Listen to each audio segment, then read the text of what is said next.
তোমরা কি জানো ডক্টর মিজানুর রহমান আজহারি এত জনপ্রিয় কেন? তার পপুলারিটি, তার ভক্ত, তার ফ্যান ফলোয়ার গোটা দেশ জুড়ে এত বেশি কেন জানো?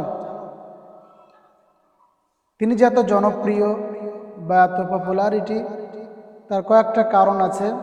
আমি তোমাদের শিক্ষার জন্য বলতেছি, যেহেতু তোমরা সবাই ছাত্র, এখান থেকে সবাই শিক্ষা নেওয়ার আছে, এজন্য বলতেছি। ডক্টর মিজানুর রহমান আজহারি তিনি একজন ফেমাস বক্তা এবং তিনি এত উপরে উঠেছে, এত পপুলারিটি, এবং তিনি যেখানে যায় সেখানে লক্ষ লক্ষ মানুষের উপস্থিতি হয়, তাই না? এটা আমরা সবাই সোশ্যাল মিডিয়ায় বা নেটে দেখছি, বাস্তব, এটাই সত্য। তো এই যে এত মানুষ তাকে চায়, এত ভালোবাসে কেন? তার কয়েকটা কারণ আমি তোমাদের সামনে বলছি। এক নম্বর কারণ হচ্ছে আজহারি সাহেব অত্যন্ত বিনয়ী এবং নিরহংকারী। কি বললাম? বিনয়ী এবং নিরহংকারী। তিনি খুবই বিনয়ী মানুষ। আমরা সোশ্যাল মিডিয়ায় তাকে যে পরিমাণে বিনয়ী দেখি, ভদ্রতা দেখি, তিনি তার ঘরে বা রাতের আধারে তার চাইতে বেশি ভদ্র বা তার চাইতে বেশি বিনয়ী। তিনি লোকের সামনে যতটা বিনয় অবলম্বন করে, ভদ্র মার্জিত ভাষায় কথা বলে, তার চাইতে উনি একাকীভাবে তার সাথে বেশি ভদ্র, যার কারণে তিনি মানুষের কাছে বেশি ফেমাস। তিনি একজন নিরহংকারী এবং হিংসামুক্ত মানুষ। আমাদের সমাজে অনেক আলেম আর এক আলেমের দেখতে পারে না, সহ্য করতে পারে না। আজহারি সাহেব কিন্তু এমনটা না, তিনি অত্যন্ত একজন হিংসামুক্ত মানুষ। যেমন আমি যদি তোমাদেরকে বলি, go to year back 7 years, এরকম হবে 7 বছর আগে যদি যাও, সে তার একটা লেকচারে বলছিল কাউবয়। কাউবয় মানে রাসূল সাল্লাল্লাহু আলাইহি সাল্লাম ছাগল চড়াতো। তোমাদের জানা আছে না এটা নবীজি ছাগল চড়াতো? এই নবীজি ছাগল চড়াতো, এটা আমরা বাংলা ভাষায় বলছি নবীজি ছাগল চড়াতো।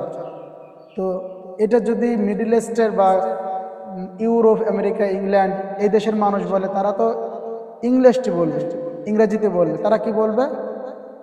ছাগল চড়াতো, এটা বলতে গেলে বলতে হয় কাউবয়। তো এইটা বলাতে তিনি তার লেকচারে, এখান থেকে প্রায় 7 বছর আগে একটা লেকচারে তিনি এটা বলেছিলেন। ফলে আজকের কিছু আলেম সেইটা নিয়ে এত পরিমাণে সমালোচনা, তাকে নিয়ে এত পরিমাণে ডেনাউন্স, এত পরিমাণে লিগেশন করতেছে, যেটা অন্য কোনো ব্যক্তি হলে সহ্য করতে পারত না। কিন্তু তিনি এখনো পর্যন্ত সেই কথার কোনো প্রতিবাদ করে নাই, সে কথা কোনো উত্তর দেয় নাই।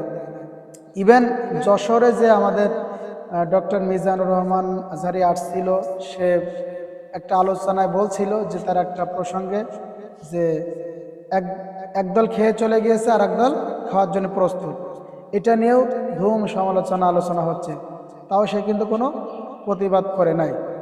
এই যে তিনি প্রতিবাদ করে নাই, চুপ আছে, বিনয়ী, এই বিনয়িতার কারণে সে তার জায়গা মানুষের, কোটি মানুষের হৃদয়ে করে নিয়েছে।